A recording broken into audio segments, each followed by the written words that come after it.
पूरी दुनिया तुम्हारे तलवे चाटेगी। बस एक चीज हमेशा जेब में रखना बंधुओं, पूरी दुनिया आपके सामने झुक जाएगी।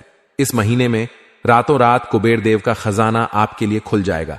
दुनिया की हर एक खुशी आपके कदमों में आ गिरेगी और आपके जीवन का बड़े से बड़ा दुख चुटकियों में समाप्त हो जाएगा। भिखारी को भी राजा बनाने की शक्ति है। इस एक चीज के अंदर बंधुओं, आप बेहद भाग्यशाली हैं। मां भद्रकाली की आपके ऊपर पूरी कृपा हो चुकी है। तभी आज आप इस कार्यक्रम को समय रहते देख रहे हैं, क्योंकि माता रानी स्वयं इस कार्यक्रम के माध्यम से आपके जीवन में महापरिवर्तन, महाबदलाव लाना चाहती हैं। तो इस कार्यक्रम को अंत तक अवश्य देखना। तो जयकारा बोलो माता रानी का जगत माई महामाई मां भद्रकाली की जय बोलो वाले बंधुओं, स्वागत है आप सभी का। इस एक चीज के बारे में जान जाएगा, 100% गारंटी है कि उसकी किस्मत खुलेगी ही। हर हालत में देवताओं का खजाना उसके लिए खुलेगा और माता भद्रकाली और मां बगलामुखी की सीधी कृपा और आशीर्वाद उसे प्राप्त होगा। याद रखना कि इस संसार में, इस पूरे ब्रह्मांड में मां बगलामुखी और मां भद्रकाली से बड़ी कोई महाशक्ति नहीं है। मां भद्रकाली एक ऐसी शक्ति, ऐसी महामाए है जिनके बिना तो स्वयं शिव भी सबके समान है। तो जब इतनी प्रचंड शक्ति और ऊर्जा आपके साथ 24 घंटे रहेगी, तो क्यों नहीं आपके जीवन से हर नकारात्मक और हर बुरी परिस्थिति दूर भाग जाएगी? क्यों आपके जीवन का उद्धार नहीं होगा? बंधुओं, याद रखना कि यह कार्यक्रम हम अपने जीवन भर के अनुभव से तैयार कर रहे हैं, और जो बातें हम आपको इस कार्यक्रम के माध्यम से बताने जा रहे हैं वे हजारों सैकड़ों लोगों पर आजमाई हुई हैं। इन बातों की शक्ति इतनी अधिक है कि जो भी व्यक्ति इन्हें जान जाता है वह 100% तरक्की करके जीवन में आगे बढ़ जाता है और अपनी हर एक दुख तकलीफ को काट डालता है। अब बंधुओं, ध्यान से सुने। हम आपकी कुंडली और राशि का बहुत लंबे समय से आकलन करते चले आ रहे हैं, और हम जानते हैं कि आप एक ऐसे इंसान हैं जो मेहनत करने में, दिमाग लगाने में किसी से पीछे नहीं रहते हैं, हमेशा सबसे आगे रहते हैं।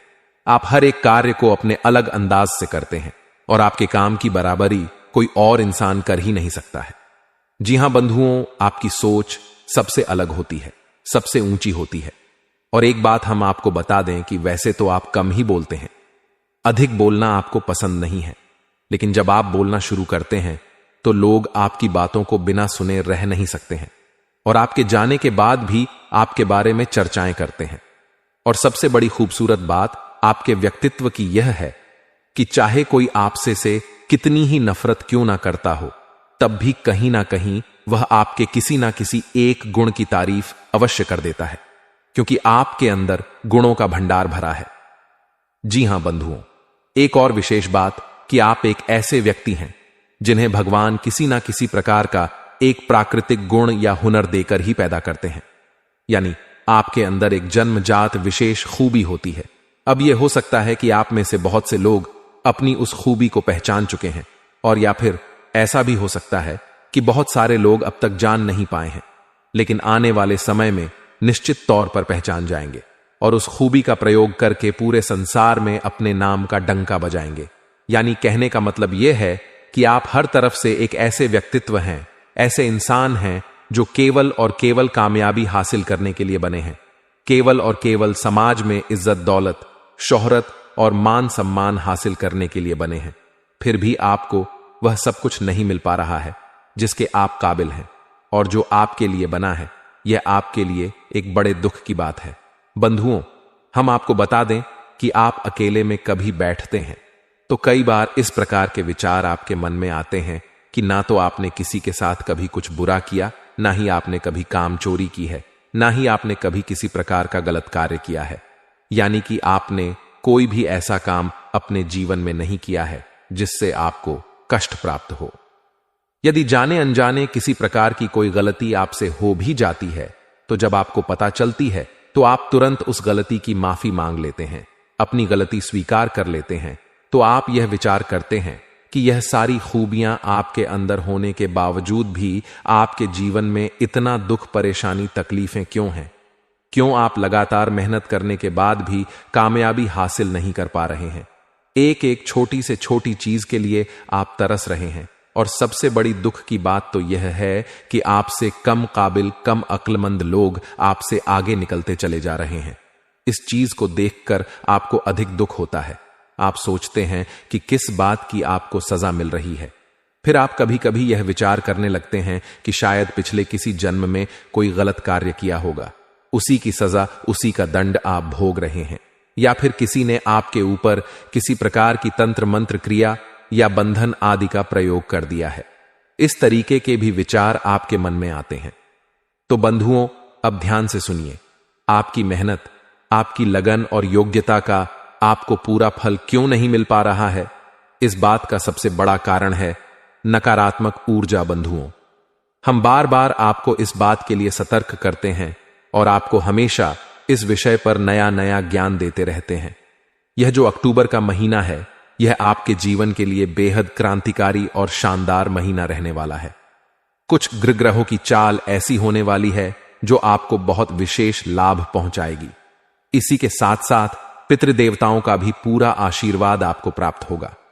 साथ ही साथ माता लक्ष्मी और भगवान नारायण की भी आपको पूरी कृपा प्राप्त होगी, क्योंकि ग्रहों की स्थितियां, योग ही कुछ इस प्रकार के बन रहे हैं। लेकिन इतनी सारी अच्छी बातें होने के बावजूद भी आपके जीवन में कोई परिवर्तन नहीं आएगा। सब कुछ शुभ है। सौभाग्य के दरवाजे खुलने के लिए तैयार बैठे हैं और भगवान आपके जीवन में बदलाव लाना चाहते हैं। माता रानी की पूरी कृपा आपके साथ है, तब भी आपके जीवन में कोई परिवर्तन नहीं आएगा। अब इसका कारण क्या है? इसका कारण है आपके आसपास एकत्रित हो चुकी भयंकर घोर नकारात्मक ऊर्जा। याद रखिए बंधुओं कि जब तक आपके आसपास घना कोहरा नकारात्मक ऊर्जा का रहेगा तो प्रकाश पूर्ण रूप से आप तक नहीं पहुंच पाएगा। पहली जरूरत है कि आपको इस तमक ऊर्जा के कोहरे को हटाना है, छांटना है। तभी किसी भी प्रकार की शुभ घड़ी, शुभ योग का आपको लाभ प्राप्त होगा। अब आप सोचेंगे कि आपके ही जीवन में यह नकारात्मक ऊर्जा क्यों है, अन्य लोगों के जीवन में क्यों नहीं है? तो बंधुओं, ध्यान से सुनिए कि आप एक ऐसे व्यक्ति हैं जो हमेशा अच्छाई के साथ जीते हैं, सच्चाई के साथ जीते हैं, किसी के साथ कोई गलत कार्य नहीं करते हैं। कहने का मतलब यह है कि चारित्रिक रूप से आप बिल्कुल उजले हैं, साफ हैं। तो जो साफ और उजले लोग होते हैं, समाज उनसे बहुत अधिक नफरत करता है। उनके अपने ही उनसे हमेशा जलते हैं, परेशान होते हैं।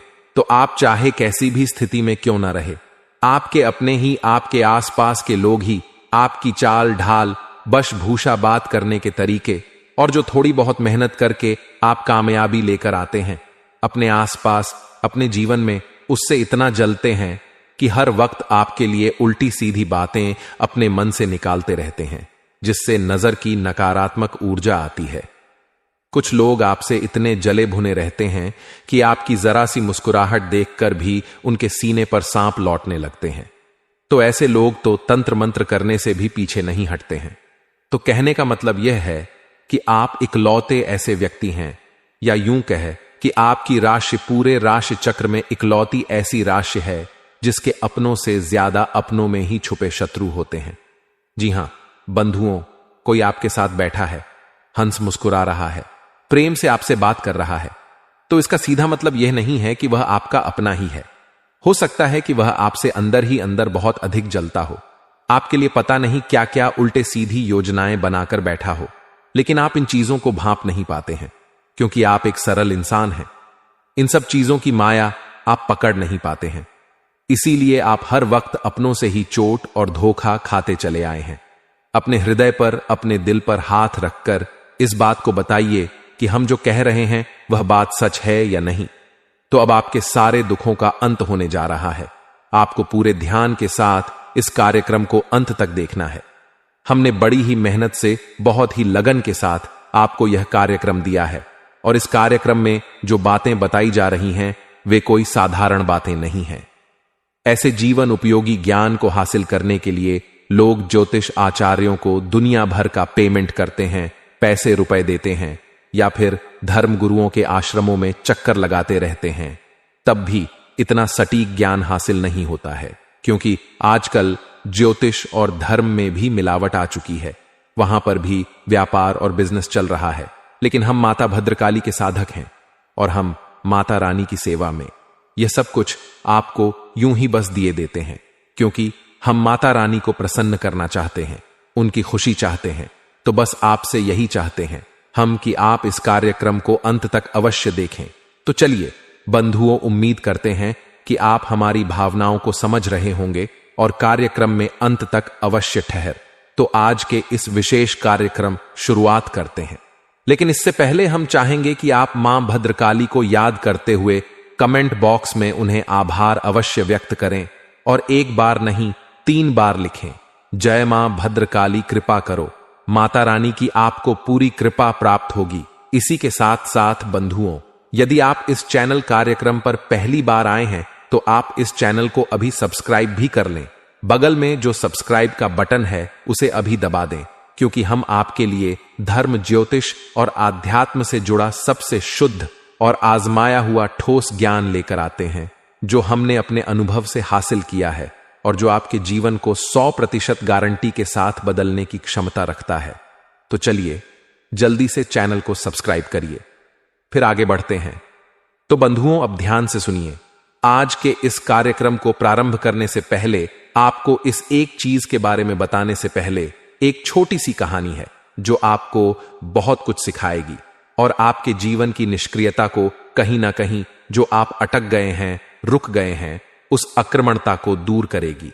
जी हां बंधुओं, तो ध्यान से सुनिए। एक बार की बात है कि एक शिष्य अपने गुरु के पास जाता है आश्रम में और जाकर कहता है कि गुरु जी, हमारे जीवन में दुनिया भर के कष्ट हैं, परेशानी है। एक तकलीफ दूर नहीं होती कि दूसरी तकलीफ सिर उठाकर खड़ी हो जाती है। एक हाथ हम अपने जीवन की दशा को सुधारने की कोशिश करते हैं तो 2 हाथ हमारे जीवन की दशा बिगड़ जाती है। एक समस्या का समाधान करो तो 4 नई समस्याएं खड़ी हो जाती हैं। हमें तो समझ ही नहीं आता है कि आखिर हमारे जीवन में चल क्या रहा है। हर वक्त दुख, तकलीफ, परेशानियां देखते देखते हम परेशान हो चुके हैं और अब हमें ऐसा लगता है कि शायद अब हमारा मृत्यु ही समाधान है, क्योंकि अब यह जीवन का कष्ट हमसे सह नहीं जाता है। आखिर सहन शक्ति की भी तो एक सीमा होती है। कहां तक कोई एक इंसान सहेगा? भगवान भी तो किसी प्रकार से रहम नहीं करते हैं।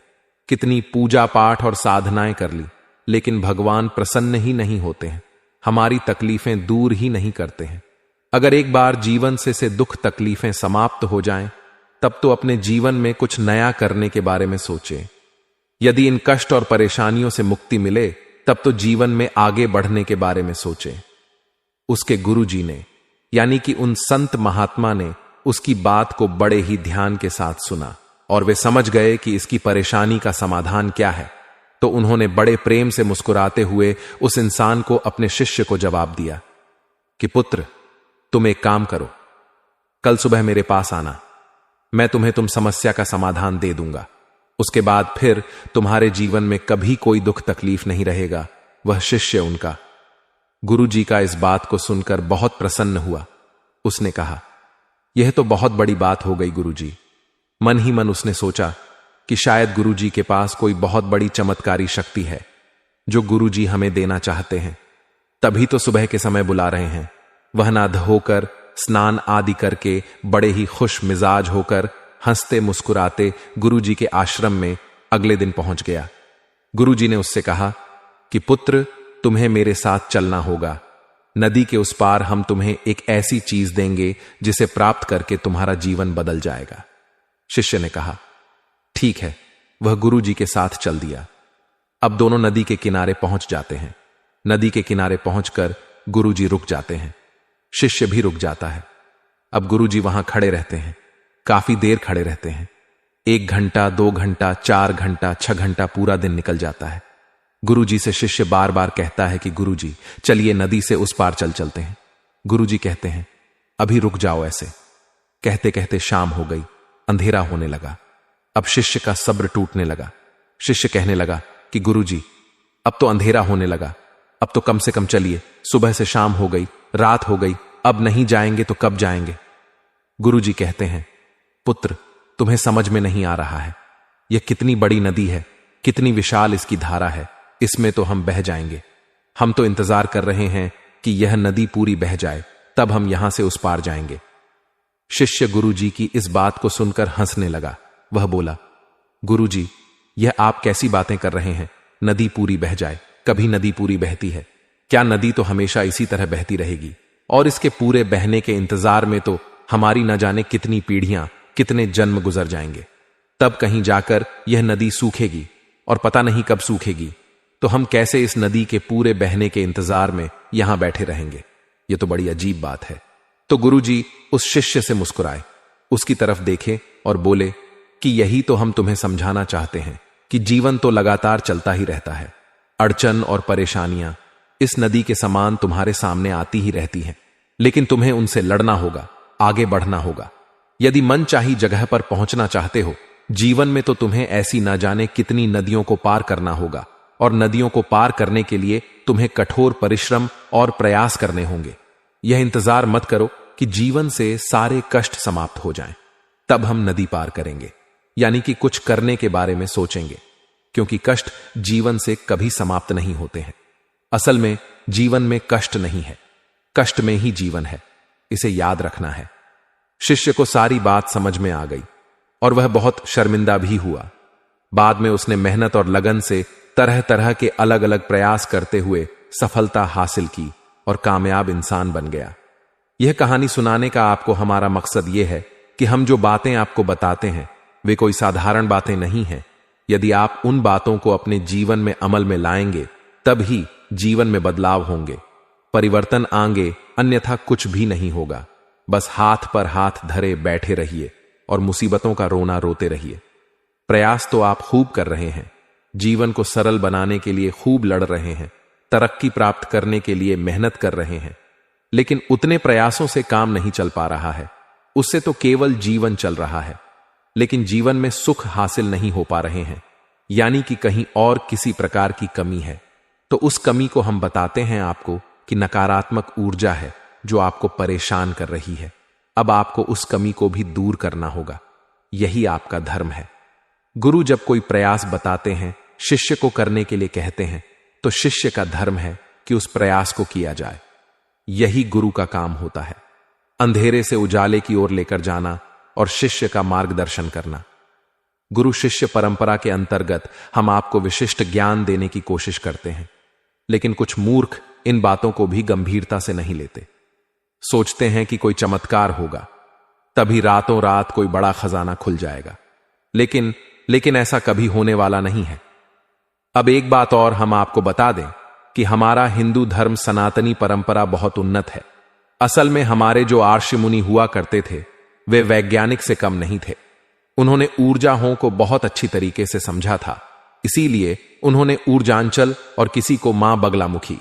अब इससे सुविधा यह हो जाती है कि जिस इंसान के जीवन में जिस प्रकार की तकलीफें हैं वह उस विशेष प्रकार की ऊर्जा की साधना करता है, उससे जुड़ी चीजों को धारण करता है और उसको उसी समस्या से मुक्ति प्राप्त हो जाती है।